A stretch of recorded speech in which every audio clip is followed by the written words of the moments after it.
All right. Well, hello and welcome. There are many of you that are joining us, and I imagine people will keep coming in. But we'll go ahead and start with a welcome. Welcome everyone. My name is Dr. Castorino, and I'm a senior research physician at Sansum Diabetes Research Institute in Santa Barbara, California. My passion is conducting studies that improve the lives of people with diabetes, such as the artificial pancreas.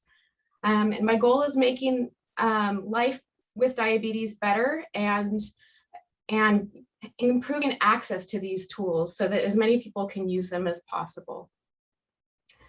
And some of you who are here today might have been in this town hall last year at this time. And we're all a little shocked to realize we're in a similar situation. As we enter into our second school year with COVID, we're humbled by how rapidly things are changing. They're getting better, then worse again in cycles. And now we're tackling new forms of the virus, currently the Delta variant. Now more than ever, it's important to have the most up-to-date and accurate information from leading experts. I want to give a big thank you to the American Diabetes Association, JDRF, and Sansum Diabetes Research Institute in partnering together to create this very important and timely town hall. Providing our global community access to accurate information is a fundamental part in navigating this pandemic. I wanted to mention that this presentation is for educational purposes only and should not be taken as medical advice.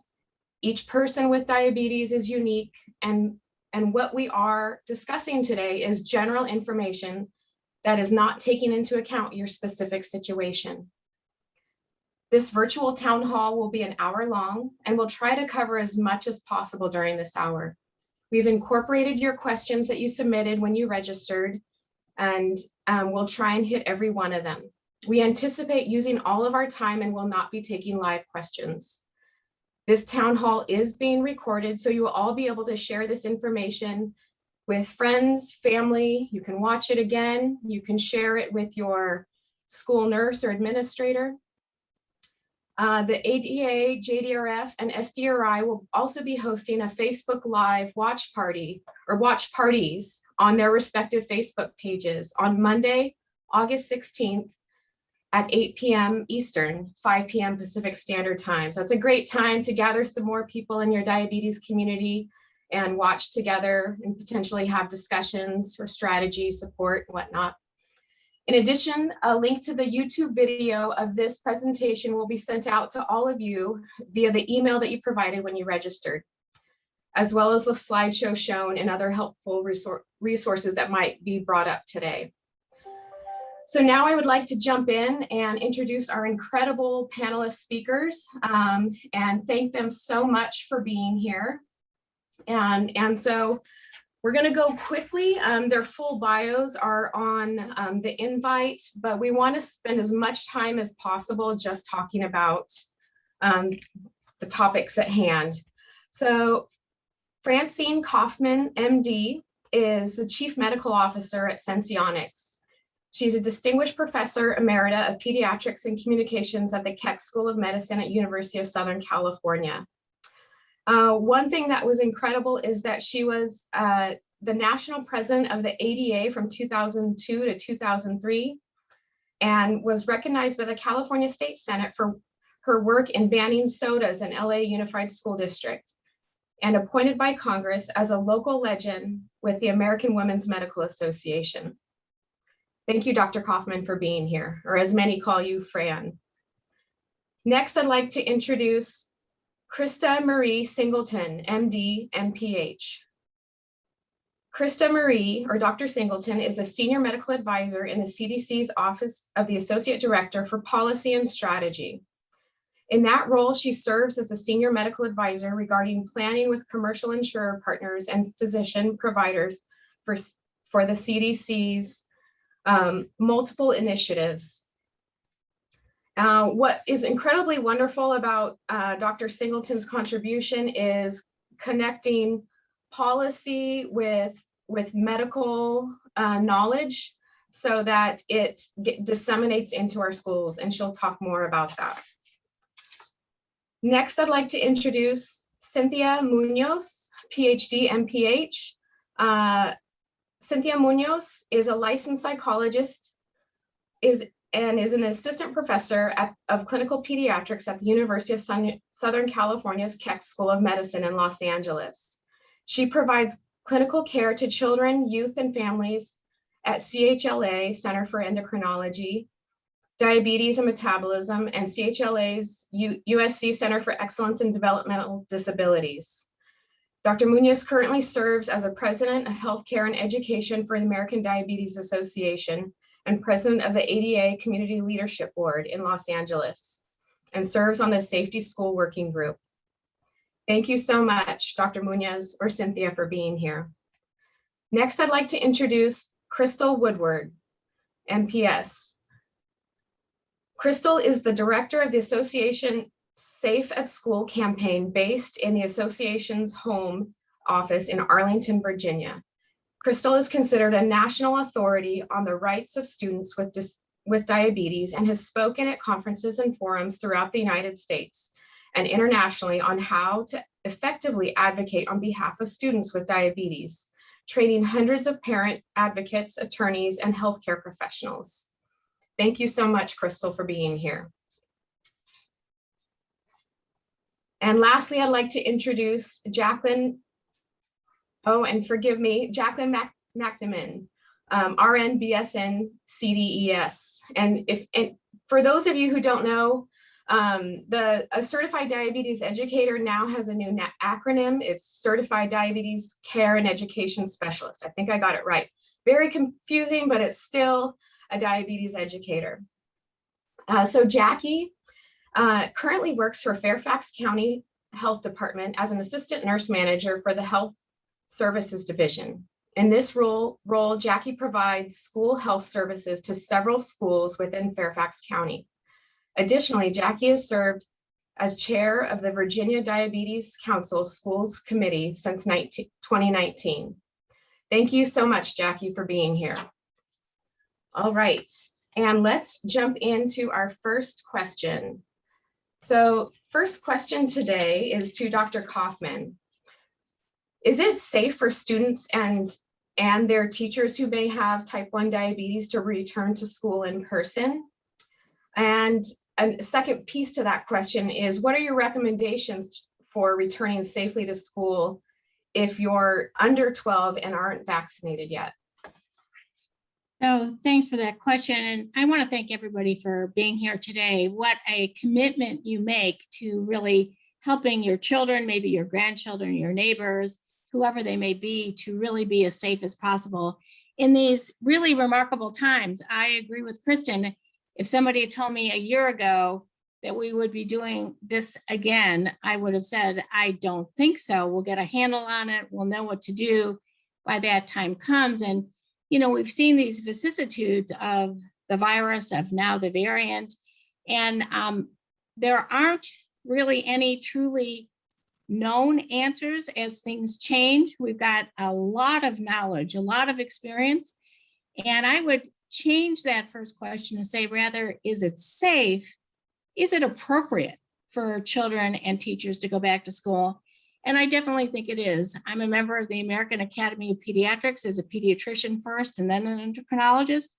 And we need to get our kids back to school for not only learning, but for socialization and all the other things that are attendant in being in a group and being in an arena where adults can have eyes on those children as well. So what's needed to make this as appropriate and enfolded in my mind and appropriate is safety, is for everybody who is able to get vaccinated to do that.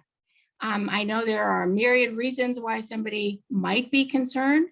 And I know Christa will probably cover this much more, but we have an immense millions and millions and millions of people experience with the vaccine. And what we've learned is that its safety, I think, is remarkable.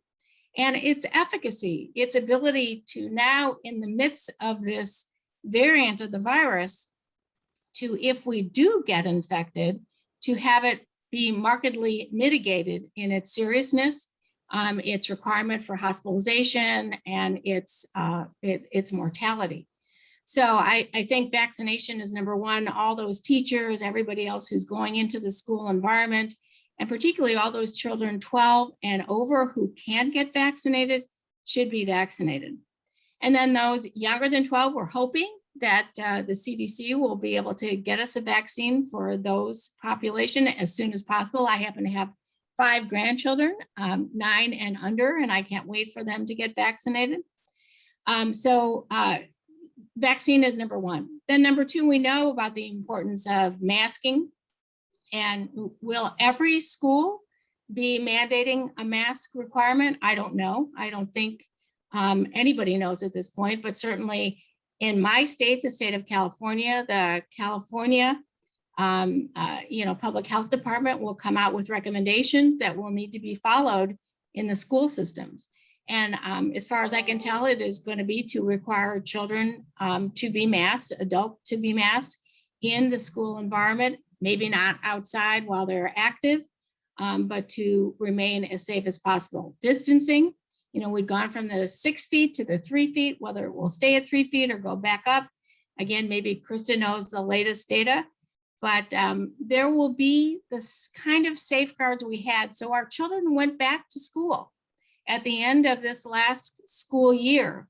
Before they were vaccinated, we had, before many of us were vaccinated, and certainly the numbers who are vaccinated now.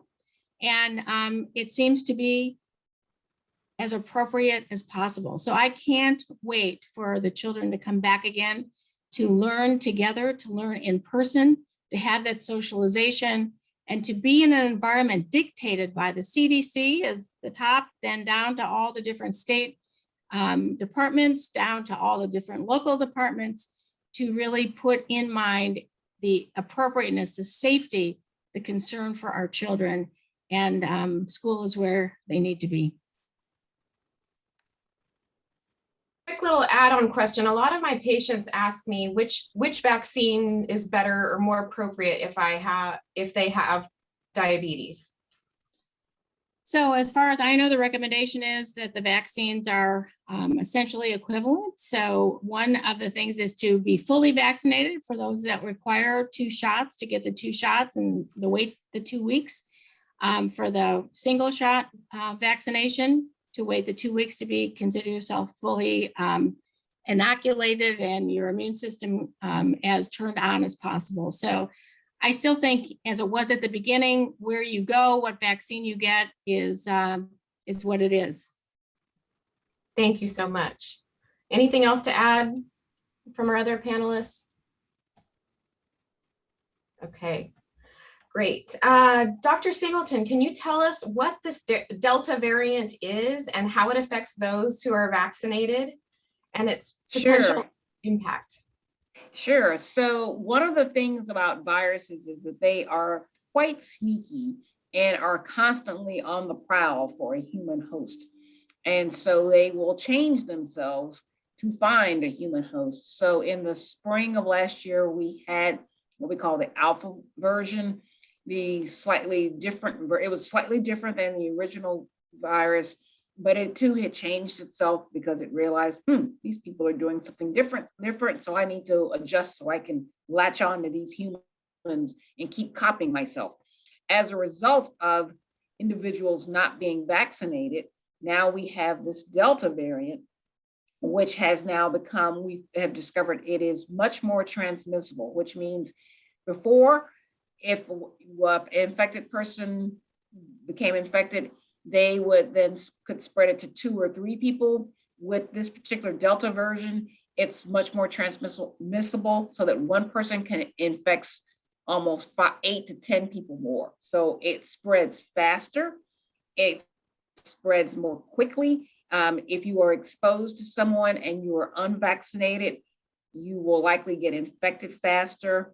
And we are luckily not seeing deaths as much as we did before, due to the fact that we have about 162 million people being vaccinated.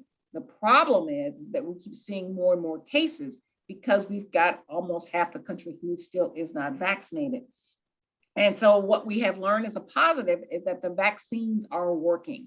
So no matter which type you get, there are 3 that are out there. They're all equally, protecting people against death and serious hospitalizations, including people who may be at higher risk for complications, such as people with diabetes. The challenge, though, is that we've got a lot of people who are not vaccinated. And so the cases we are seeing are the viruses finding those unvaccinated, unprotected people. And so the best way to protect yourself and your family, and particularly our youngest people, luckily my son is 15, and so he's old enough to be vaccinated and has been vaccinated. But there are several people in our community that are not old enough. They are under the age of 12. And so the best way to protect them is for the adults around them to be vaccinated.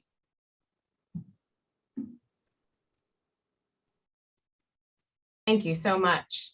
And this question is to Crystal. Do the legal rights and protections of students with diabetes change during the pandemic, and especially in regard to distance learning? Thanks for the question, and thanks to everyone who's joining us tonight. The answer to that is the rights of students with diabetes do not go away during global pandemic. Children with diabetes still have legal protections under federal laws and many state laws. Those rights and those accommodations might look a little different depending on whether or not we're returning to school during COVID, which looks like that's what's happening, or we're gonna return to school in person, or whether we are, or whether children are gonna engage in virtual learning. As you know, diabetes is a disability. It is a physical impairment substantially limited by a major life activity. And unfortunately, diabetes doesn't go away during the global pandemic. So these kids still have rights. For children with diabetes, it's imperative. The American Diabetes Association recommends that every student with diabetes have a Section 504 plan, and the student's family should work with the school to develop this plan so that the school, the family, the student, everybody is clear on what accommodations are going to be provided and by whom. Now, some typical accommodations that would not go away during a global pandemic would be the student having the ability to take an academic exam at an alternate time if blood glucose levels were out of target range. That's one example. An example of an accommodation during for in-person learning during a global pandemic might be for the schools to have 2 separate clinics for the students, one for sick children and then one to take care of routine care such as diabetes, asthma, and other chronic illness. Another in-person accommodation would be for the school to follow CDC guidance and to take all of those protections in terms of masking and physical distancing and disinfecting and cleaning the ventilation systems, and not sharing instruments or PC keyboards and tools, perhaps eating lunch outside and not returning to the cafeteria for if the situation is during the global pandemic and in the situation of in-person learning.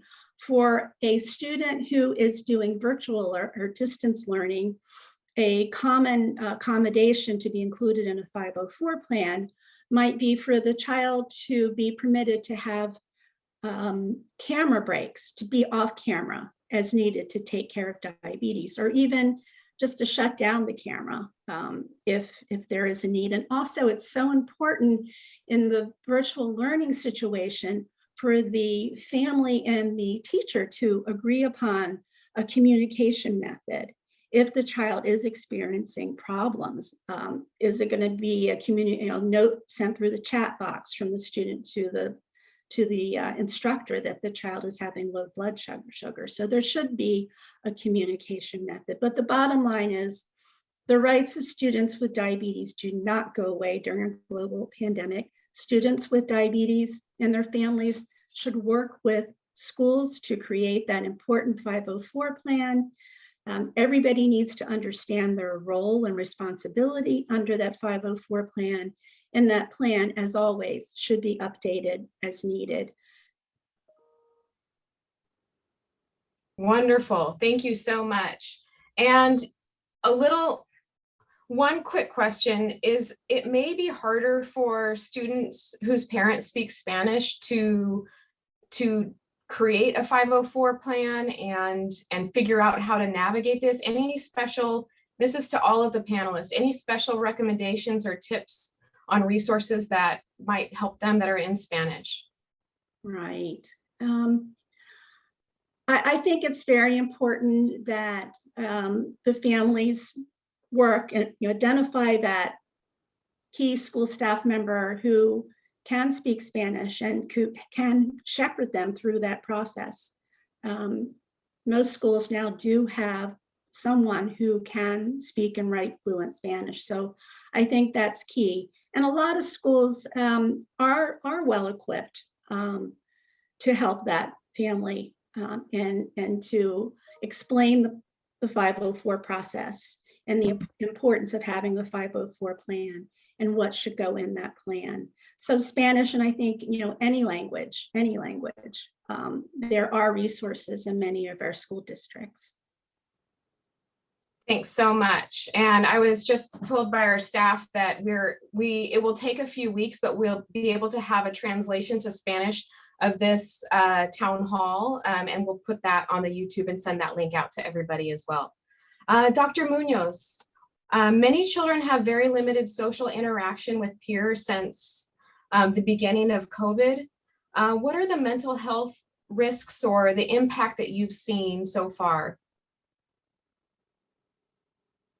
Hi, thank you for the question. And I frankly, I think we could have a webinar solely based on this topic. So the mental health impact has been, has been huge, really, and it's impacted everyone. So something to take into consideration is that it genuinely has had a unique impact on each individual. So if we look at, a single family, it could be that the impact of the pandemic has been one way for one member of the family and a completely different way for another member of the family. Children in general thrive with social interaction. Oftentimes we don't think about the impact of the time it takes to get from home to school. It is an opportunity to, see and hear, the sights and the sounds, of nature, of other people, and then interacting with others. And these are such important things, for growth and for development, not just mental and emotional growth and development, but physical development as well. Mental and emotional goes hand in hand with the physical development. So for children with diabetes, there are these very natural distractions in everyday life. During the pandemic, a lot of those natural distractions went away. Suddenly people were, staying indoors and not communicating with others. So some of the things that we can do are to simply acknowledge, that the impact is unique to the individual. And if somebody is experiencing the pandemic in a way that is different from the way that you are experiencing it, it doesn't make it wrong. It's different. So we know that as adults, parents and guardians are experiencing changes in economics, financial changes, work changes, taking on additional tasks of shepherding their child's experience through education while it's been virtual, dealing with the changes in support that's available from day to day with various activities. And then we look at the impact on on the children, right? And so I already mentioned, you know, the isolation and not having all those interactions, but also fears for both the adults and for the kids. You know, what is happening? Why are things changing? When are they going to go back to normal? Those are all like these big questions that many of us have. So I would say in the way of what we can do is for the adults. So for the parents, for the guardians, be aware of how you have been and continue to be impacted by this pandemic. Seek support, whether it is, you know, through, you know, family member, whether it is through your primary care team, but seek that additional support. Find ways to talk about your fears or concerns. So for everyone who's here, I'm so glad you're here, because this is one way that you are gathering information for yourself to help guide not only what you think and feel about sending your child back to school, but you're gathering information from the experts. So this is really important. And I encourage you to continue getting information from the experts to guide your decision-making for your child. For the children, a lot of time has been spent on the computer or tablets or phones. Now, as schools are going to start opening, it is time to start looking at the sleep schedules. It is time to start looking at the screen time. If these things weren't important, you know, before, they are all the more important now. So this is the time to start shifting those sleep schedules, to get, you know, children ready to go to bed by, you know, a certain time, waking up by a certain time in order to, you know, get to school on time or to access their education on time. Minimize those stresses, right? Oftentimes we want to enjoy the break or summer as long as we can, and then, you know, it's the day before school and suddenly we want all the kids to go to bed early. And so easing them into that process can be very helpful. Another note about interaction is that, you know, many people, not just kids, but many people watch a lot of content on social media or on television. And that's a passive interaction, right, with others, of just receiving information and just watching people, you know, say things and do things. So shifting to a more active form of communication with others can be another way to help people ease into, you know, this, you know, change to a lot more interaction than many have had in the last year and a half or so. So looking for ways to have active communication, conversations, you know, with friends and with family, and increasing those opportunities while decreasing those passive opportunities of just watching things can be really important. And the last thing I'll comment on is where we left off before you asked me this important question. And that is, what about, you know, families that don't speak English? Yes, seek support from your schools, seek support from your diabetes care teams. You know, many of your diabetes care teams have resources that are built in to support families who, you know, speak any language under the sun. So, you know, look to them for support. I'm fortunate to be at a center where we make every effort to provide our non-English speaking families with, you know, equal support. This is really key. And someone mentioned this in the chat, and it is very true, but in the school system, for parents and guardians, make sure you are accessing your interpreters who are going to help facilitate that communication, to make sure that you are informed of the protections that are in place at your child's school, and to make sure that you are aware of, you know, the 504 plan information and so forth for your child. Thank you so much, Cynthia. And it's so incredibly wonderful to have someone in a behavioral health expert here, and we're just so grateful for that. Moving on to Jackie, as a public health nurse working in one of Virginia's largest school districts, Fairfax County, Virginia, what COVID precautions should parents expect to see this fall? Thank you, Kristin, and thank you guys again for inviting me to be here today and being able to speak to all of you as you're preparing for another COVID school year. So So we are a large school district. We have just under 200,000 students who attend Fairfax County schools. And this school year, parents can expect to see a lot of the same COVID precautions that were implemented last school year. Our school system has made the decision about universal masking of everyone, so students, staff. Right now it's for indoors only. When students are outside and can maintain physical distancing, then they can be unmasked. Staff may also be wearing other personal protective equipment, such as face shields or gowns if they're performing any sort of medical procedures or helping with feeding or toileting where there can be more potential exposure to aerosolized type of secretions. Physical distancing is going to still be in place as much as possible. It's very difficult in the school setting to have physical distancing because there are lots of students in each of the classrooms. Last school year, when at first we were 6 feet, then it changed to 3 feet. The teachers were so creative in thinking of ways to help maintain adequate distancing. In one of the preschool classes, the teacher had the students walk with hula hoops around their waists in the hallway, and it was a cute way of keeping them from being too close while also maintaining some distance. I also saw, taping out of the desk spaces so students knew exactly where their space was, and book bags being stored in large bins or like laundry baskets next to their desk versus using those shared spaces. So you can anticipate a classroom setup maybe somewhat similar to that.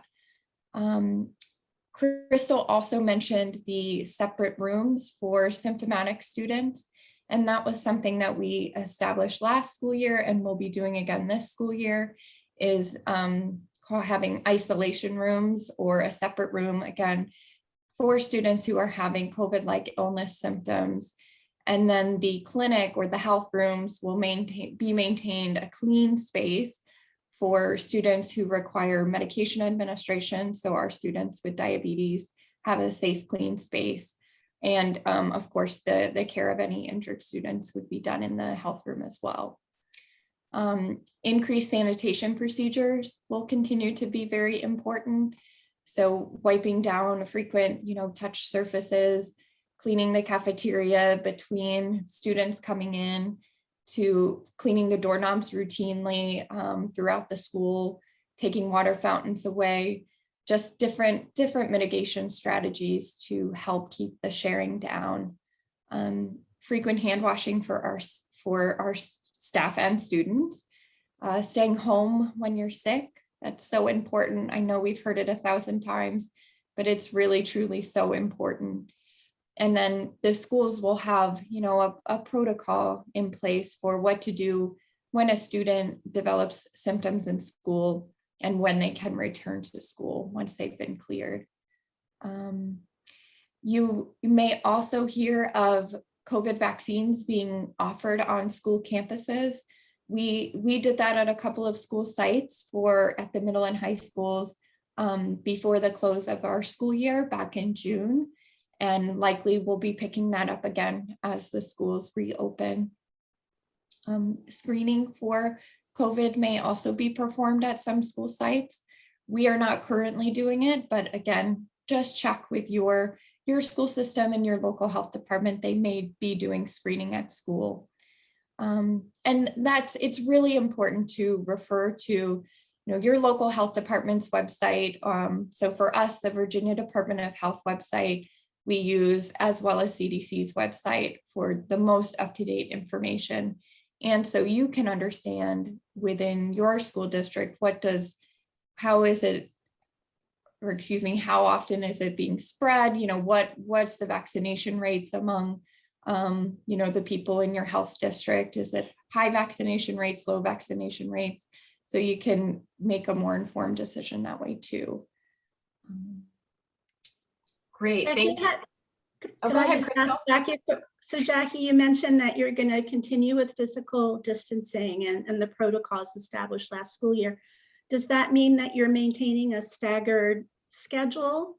Or is Fairfax somehow going back to full time and still able to maintain physical distance? Yeah, good question. And as a health department employee, I'm not a school system employee. I just want to make that clear.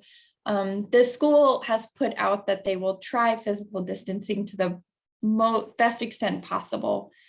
So last school year, what we did is brought back, did the 3 feet distancing in elementary schools and 6 feet in the middle and high. This school year, with students all returning, they're not going to be able to maintain the physical distancing in the classroom setting. They will try to do staggered lunches, eating outside, staggered playground times, cohorting of certain grade levels so that we're not having a lot of mixing. But there is going to be a lot more mixing because we will have all of our students back. So for 5 days a week learning, which we weren't able to achieve last school year. Thank you so much. And I know there are some states and school districts where masks will not be mandated for schools. And is there any recommendations from our panelists for what to do if you do make the decision to send your child to school and not do homeschool or distance learning, to keep your child as safe as possible?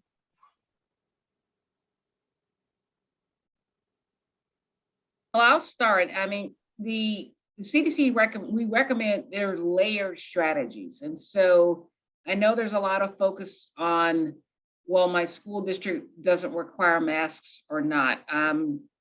And we recommend, and the American Academy of Pediatrics recommends right now, universal masking for indoors for kids K through 12, regardless of status, because this Delta variant is so prevalent. That being said, kind of the way we've kind of come to terms with this here in Georgia, even if your school does not require it, that just still doesn't mean you as a parent can't send your kid to school with a mask. So for example, in our family, we are all vaccinated. My 85-year-old, 86 now, 80-year-old mother, my husband, myself, our 15-year-old, he works in a grocery store here in Atlanta, Georgia. That particular store does not require masks anymore. And even though he's fully vaccinated, he has decided that he wants to wear a mask while he works in that, high contact grocery store, because we're in a high transmission area. So your children still can wear the mask to school, even if the school does not require it. So that's one. Second things that, if your school can do some of the distancing, 3 feet if possible, that helps. That's another piece of it. You can check with your school to see if they're continuing the increased cleaning protocols.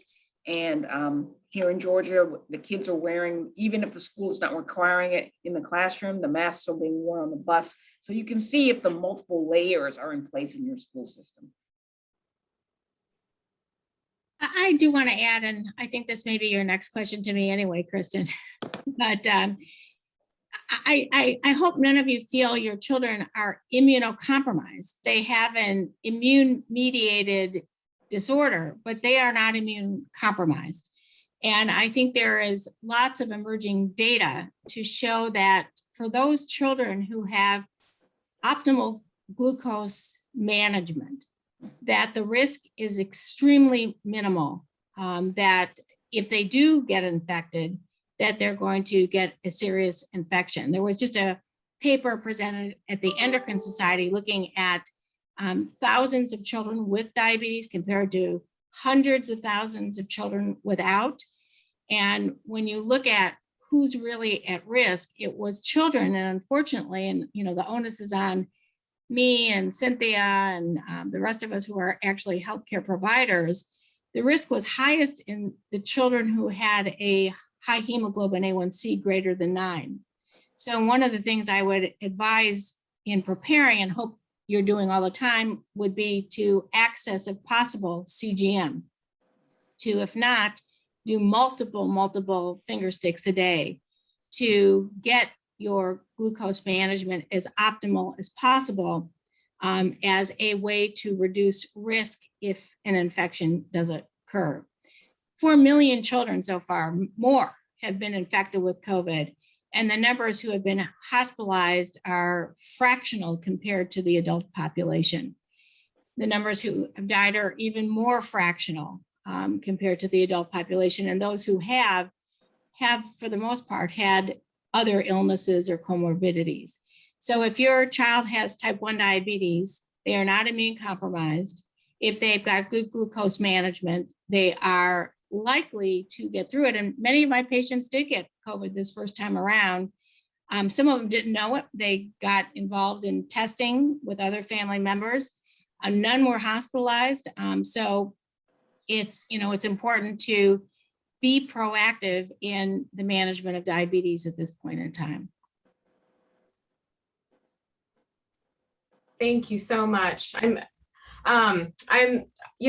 got our, so another question that I see people, or that the community is stumbling on is if you're vaccinated, can you get the Delta variant, and can you spread it, or what is, there's a confusion about that. So Dr. Singleton, can you just explain that a little bit? Sure. So over this, probably I want to say March to June is where we started tracking these cases and these case counts. And there was a cluster of cases in Massachusetts that really kind of got people's attention because everybody there was vaccinated.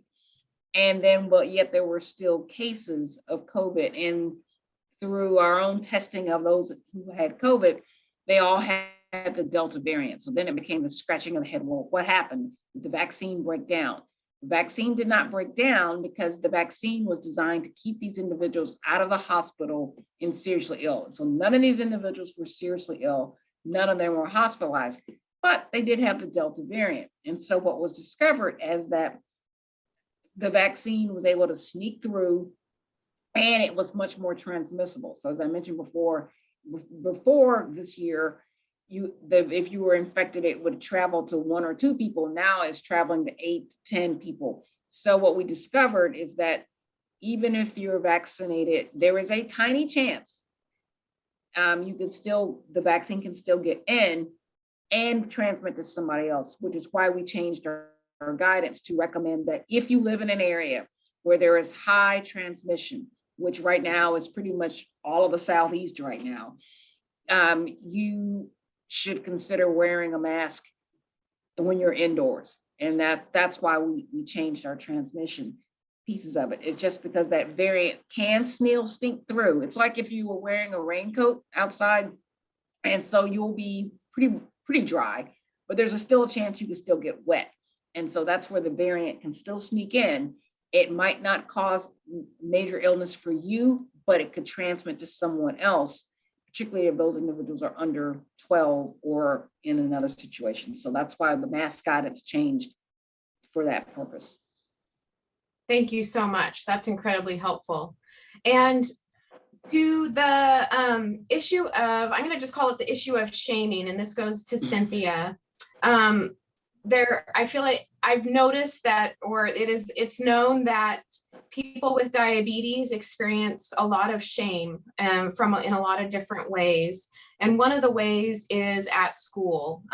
If they get singled out, maybe because they're wearing a mask and their classmates aren't, or they're having to go to the nurse's office during recess. Any tools, tips, tricks to address this? Yes, very good question. So, the feeling of shame or embarrassment comes up, quite a bit. And there are so many reasons for that. So sometimes it is, like you mentioned, the doing something that is or feels different than others. So it might be having to, check blood sugars or, manage diabetes. It also might be that, the word gets out about someone having diabetes, and then there are things that are said about diabetes that are not true. And that can be, troublesome, and that can, bring on a lot of shame and embarrassment as well.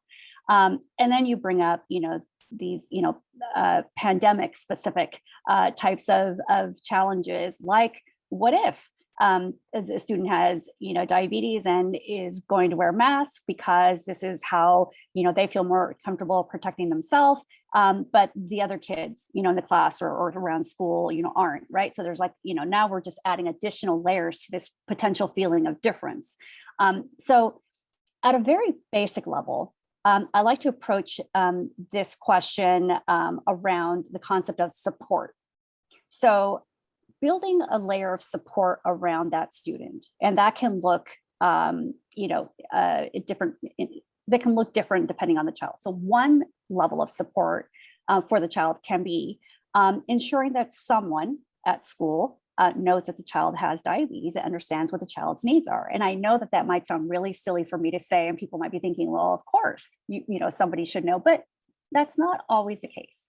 So you want to think about who needs to know about your child's diabetes and diabetes management. And then there's a second category, who could know, but doesn't necessarily have to know.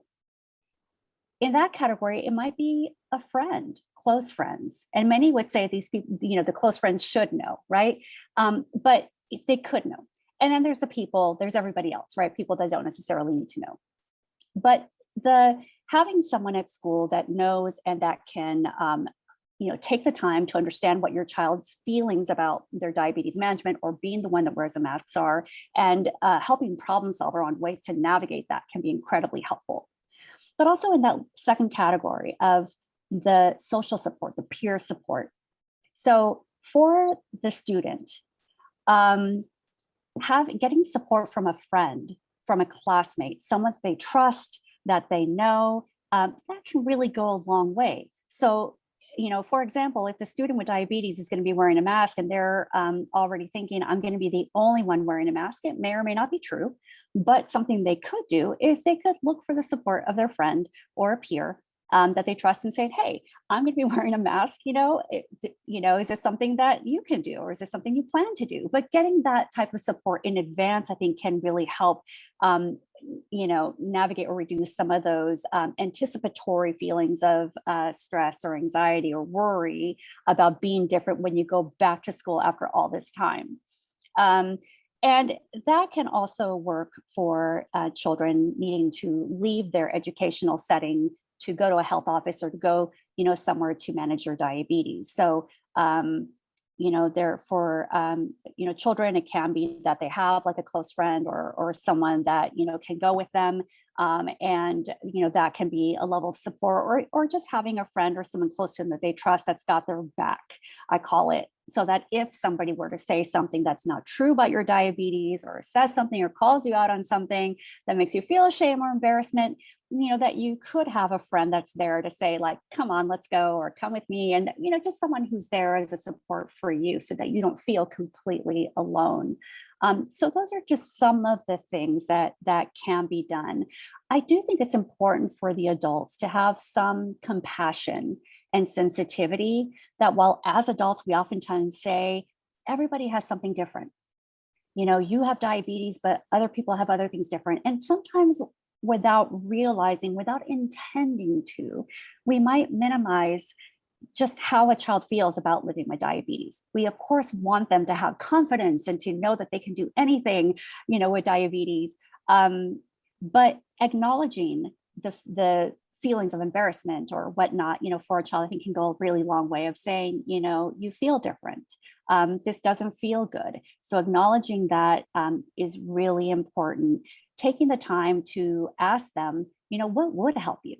And learning from them, and then approaching the school team to problem solve around it and to make sure your child knows what is in their 504 plan or in their IEP, so that your child is aware of the protections they have.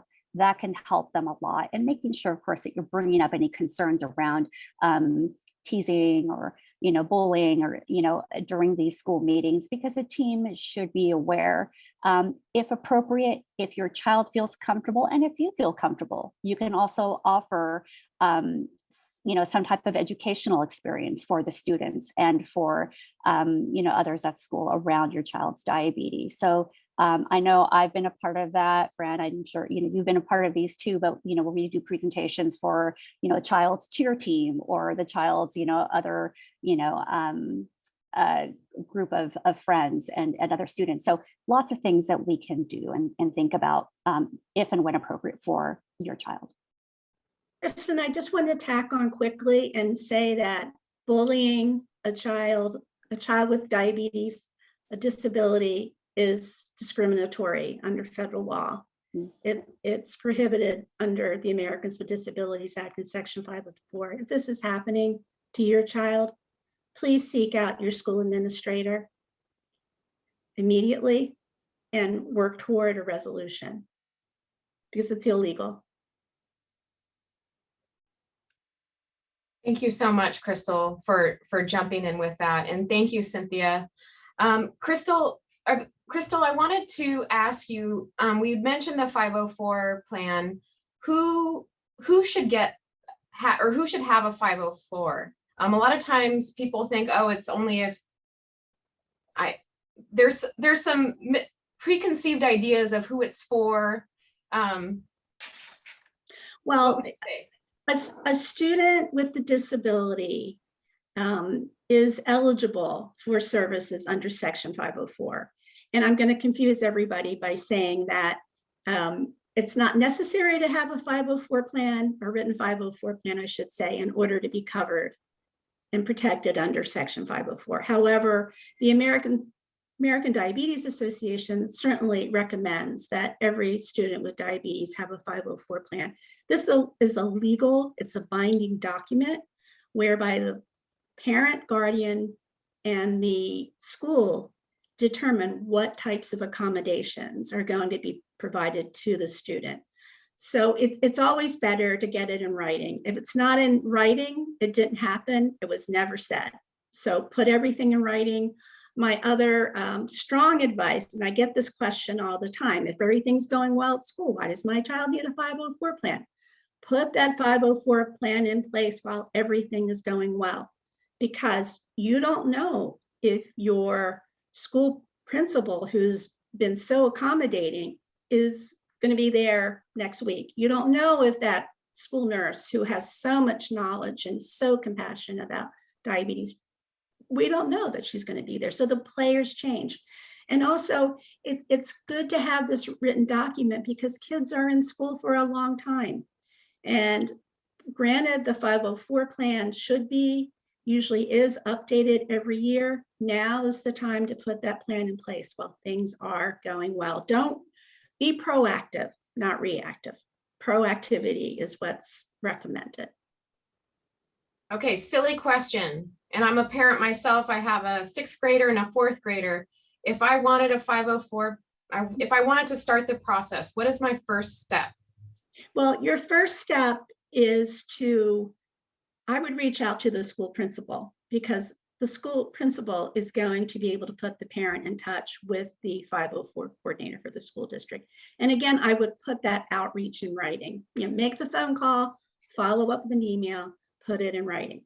So you're going to request the initiation of the 504 process, which could very well turn into an IEP process, depending on whether or not the disability is impacting learning and academic progression, which is another topic for another day.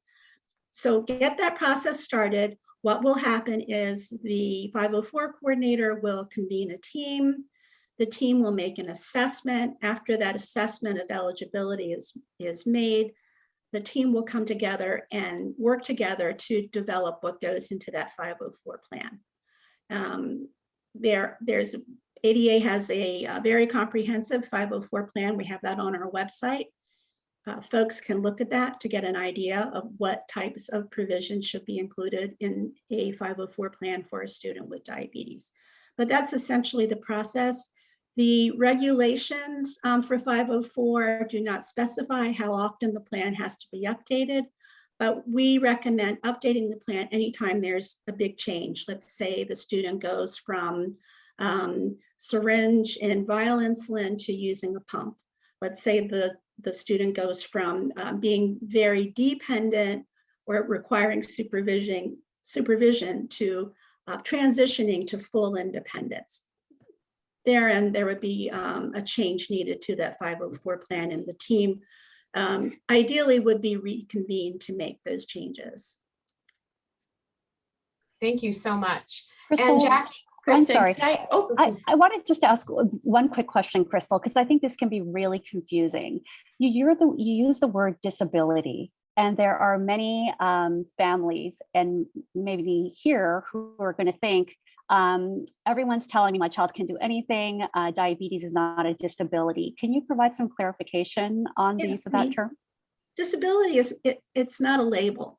It is not a label. Think of it as a term, a concept that parents can use to make sure their children's needs are safely met at school. It doesn't mean that children are any less. It doesn't mean there's anything wrong with the child. It's not a label. I can't stress that enough. Use that term disability to put accommodations in place for your child. Don't delay. Don't let that put you off. Please. I think the bottom line is they are not disabled, right? Which is what you think of when you hear the word disability. And, throughout my 40-over-year career, I've had lots of, schools come back and say, oh, they don't need one. Well, you do need one. And so don't let that negative and keep working. And I don't know how many times I've called you, Crystal, over all these years to help me fight the good fight. But it is worth doing. And it's not really a fight. Sometimes you just need to educate your school. Educate, educate, educate. It's the key to everything. It's the key to the magic kingdom, education. I can't stress it enough. thank you. And what about college? Oh, well, post-secondary students, college students have rights under the Americans with Disabilities Act in Section 504. Those accommodations are going to look different. ADA's website has a wealth of information for college students and what accommodations might be put in place for that student. But I will say, most kids who enter post-secondary, they turn 18, right? They're adults. So it's up to that student to reach out to the college's disability office, identify themselves as a student with disability, diabetes, and determine what steps should be what the student wants to happen in terms of notifying professors and other personnel about diabetes, and if any accommodations will be needed, such as, wanting to live in a dormitory near a cafeteria, for example, or providing an alternate time to take an exam if blood glucose levels are out of target range. So the accommodations, some are the same, but some are very different. Don't expect the resident advisor to be trained to administer emergency glucagon. The colleges, although that's a great idea and we encourage that, but the colleges have no obligation to do that. Crystal, I think preferred and early registration for college classes is one accommodation that Absolutely. really is super helpful. Yeah. Absolutely. And I've heard it's important, it can be really helpful if something happens during an exam or a final that you have to treat a low or something like that, that if you have those accommodations already in place, then it's a much smoother road navigating it and becomes. Absolutely. The accommodations are not retroactive. They need to be put in place from that first day. You can't go back and say, well, I was low that day, so I really, let's remove that test score and do that again. That's not how it works. We need to get the letters of accommodation in place from the first day. Thank you.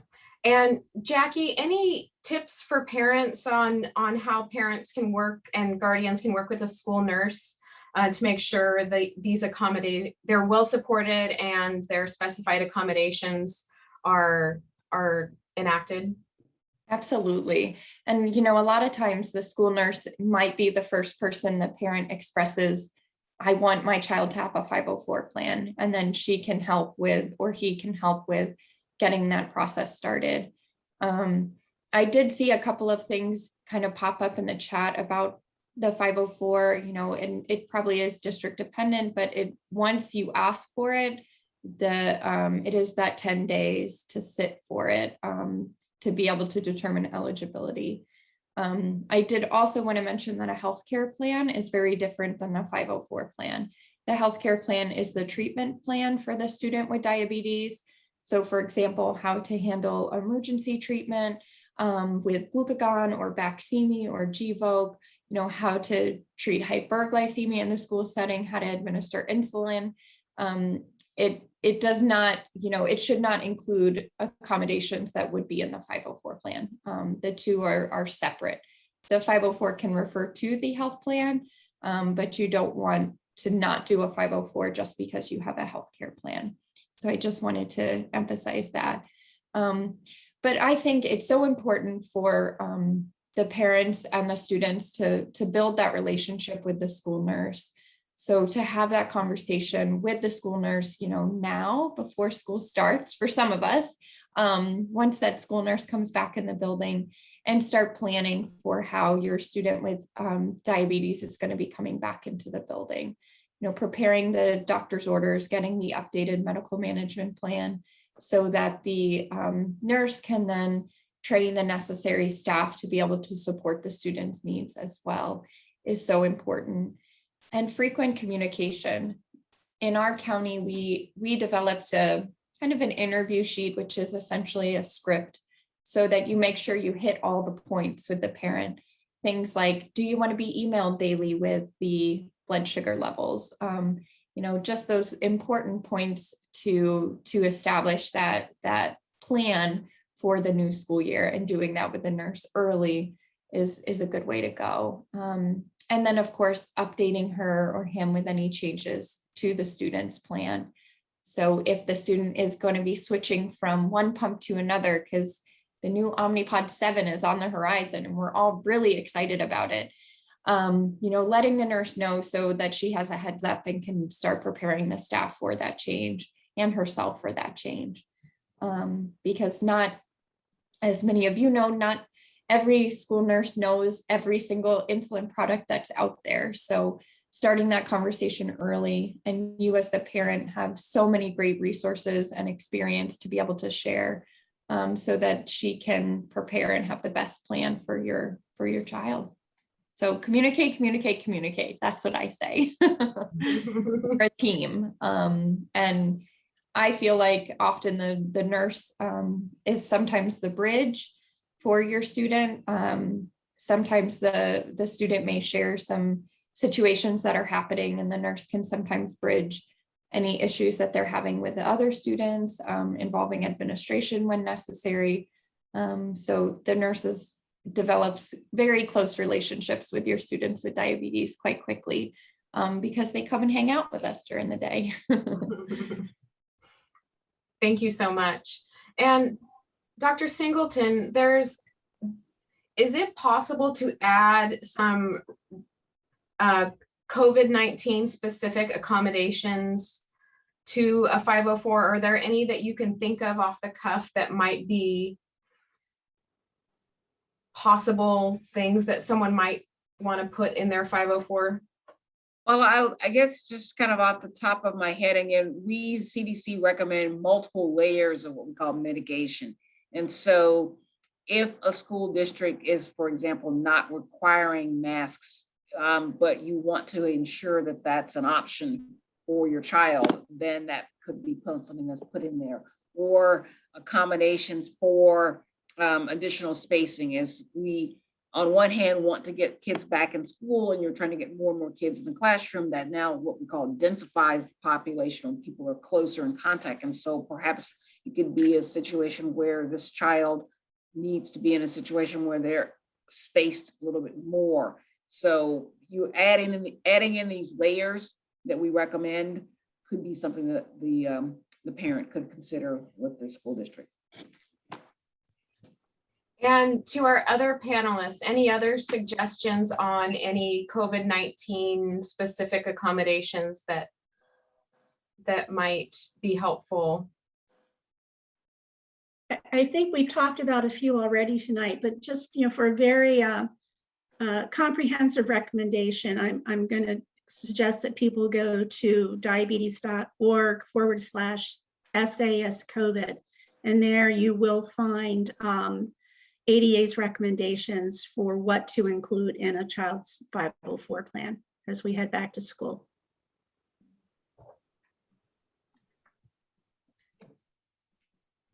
And, oh, Sorry, I would just recommend consideration, hearing the word comprehensive. So considering additional emotional support for students who may benefit from it.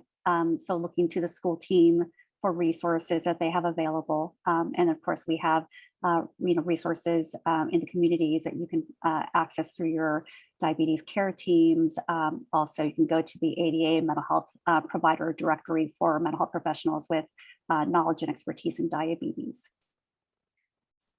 thank you. That's an excellent point. My daughter during COVID developed some pretty significant anxiety, and I had no idea that we had a school psychologist that was right there and available, and I didn't even know until I felt like it went too far. And so communicate, back to that point of ask for help early. In my mind, these are just extraordinary times, right? So we have to approach everything kind of extraordinary. So whatever is available, either inside the school or outside the school, your healthcare providers, please avail yourself of everything you can, including, extraordinary management of the diabetes itself. It really does make a difference. I mean, talk to your healthcare provider what the optimal A1C should be for your child. And if you can't get all the way there, I mean, any reduction has benefit. And you could follow hopefully enough glucose measurements to look at, time and range, some of these other metrics that are becoming more and more important. But these, this next year, I think is going to be still extraordinary. We'll get the kids vaccinated sometime in this next year, hopefully before the end of this year, maybe, Christa, if not early next year. Hopefully. Everybody, please encourage them to get vaccinated. Yes. I don't know what more to say, and that is our first line defense. We are always wearing masks. Encourage all of your friends, who might be on the fence to listen to your extraordinary pleas, and do everything you can. But I do believe that for the most part, we can send our kids back to school. We can send our kids with diabetes back to school, and that with good glucose management, the school hopefully listening. In my state of California, there's going to, somebody said there wasn't going to be mass mandates. My understanding is there already is. So, put whatever pressure you can on everyone around you to mask up and to get others to do it as well. Thank you so much. And we are past the hour. So I wanted to see before we close, if there were any other comments that our panelists wanted to share with everybody before we wrap up. I'll start. I just dropped in the chat a resource that parents can use to see how the transmission rates are and the vaccination rates are in their county. It's called COVID Data Tracker. And what this says is that it shows you can put in your county, and it shows how many people are getting vaccinated. As my colleague Fran mentioned, the best thing that we can do for these wonderfully brilliant youth under 12 is for us adults around them to be vaccinated. Let's protect them with this wall of safety. And so you can see the percentages and trends in your state, in your jurisdiction, in your county, and seeing some of the reasons why people are or are not getting vaccinated. And at this point, it's now almost a one-to-one conversation with people to ask them and have them explain to you why they may have questions and concerns. I just had a colleague of mine who happens to have young children who's had heart conditions and has never been vaccinated. And now people get to their aha moment in different times. And so you, as advocates for these wonderful children, can help be that advocate and might just push somebody into getting vaccinated. So I would encourage you to look and see, there's a resource there. You can see recommendations on how to do that. And just with all of us together, one by one, getting other people to get vaccinated and then protecting these children until they can get vaccinated. Kristin, I'm just wondering, there's lots and lots of questions. I mean, the chat was the most active thing I've ever seen. It's actually kind of given me a headache trying to read it all. Are we going to be able to get answers back? Is there something we can do? I mean, I'm more than happy to help with my parts. Yeah, that's something that we can do, and might be a nice way to wrap up. So what we can do, there were some questions that we had pre-prepared that we didn't answer or really didn't go into, and then there are some questions brought up in the chat. And what we can do is work as a group of panelists to fill them in, and it will probably be in a written format that we can send out to the group. And so I think we'll go ahead and wrap up here. And I want to give a big thank you to our incredible panelists for taking time out of their busy day to be here. And I know they're all happy too, but I am sure that you have very, very busy days at this point in August. I also wanted to let everybody know who's attending that this is recorded and will be accessible. So if you missed a part or you came in late, you'll have access to it. We'll send it out to your email. And then there is also a Facebook watch party on August 16th at 8 p.m. Eastern Standard Time on either ADA Facebook, JDRF Facebook, or SDRI Facebook pages. And we are all passionate about providing education and information to our incredible community with diabetes. And so we'll try and get every single question you've all asked today answered. And we encourage you to start asking questions to your local community, to your principal, to your school nurse, your healthcare provider. And so with that, I want to thank everybody for attending and wish you all the best this fall. Bye, everybody. Bye. Thank you.